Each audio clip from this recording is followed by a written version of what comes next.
আমাদের ব্রিকওয়ার্ক চেক করার প্রথমে যেটা দেখতে হবে সেটা হচ্ছে ফার্স্ট ক্লাস ব্রিক ঠিক আছে কিনা এবং ব্রিকগুলো ভেজানো হয়েছে কিনা।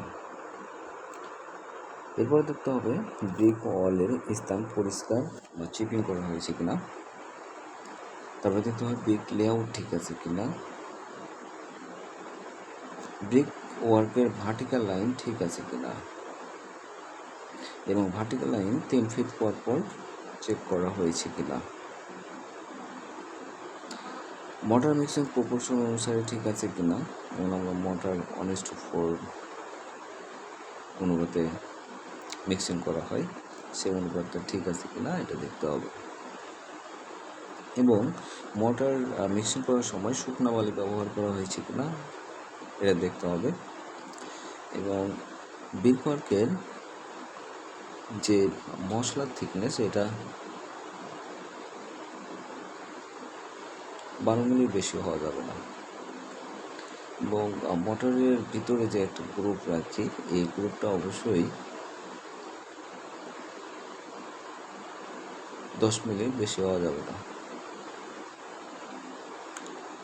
আমরা ব্রিকওয়ার্কের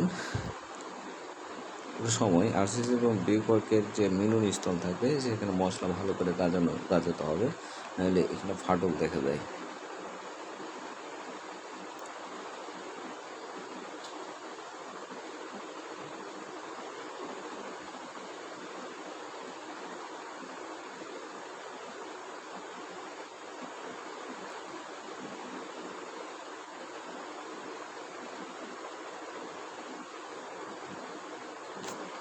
ব্রিকওয়ার্ক তৈরি হয়ে গেলে আমাদের তারিখ লিখে দিতে হবে ব্রিকওয়ার্কের গায়ে, এবং এই ব্রিকওয়ার্কটা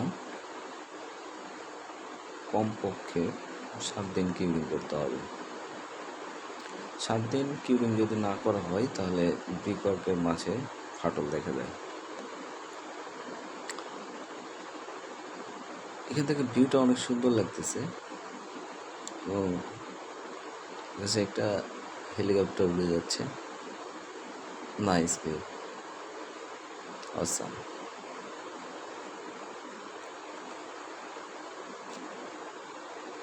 তো ব্রিকওয়ার্কের এই চেকলিস্টগুলো যদি ভালোভাবে ফুলফিল করা যায় তাহলে ব্রিকওয়ার্কের স্থায়িত্ব অনেক বেড়ে যায় এবং ব্রিকওয়ার্কের কোনো প্রবলেম দেখা যায় না।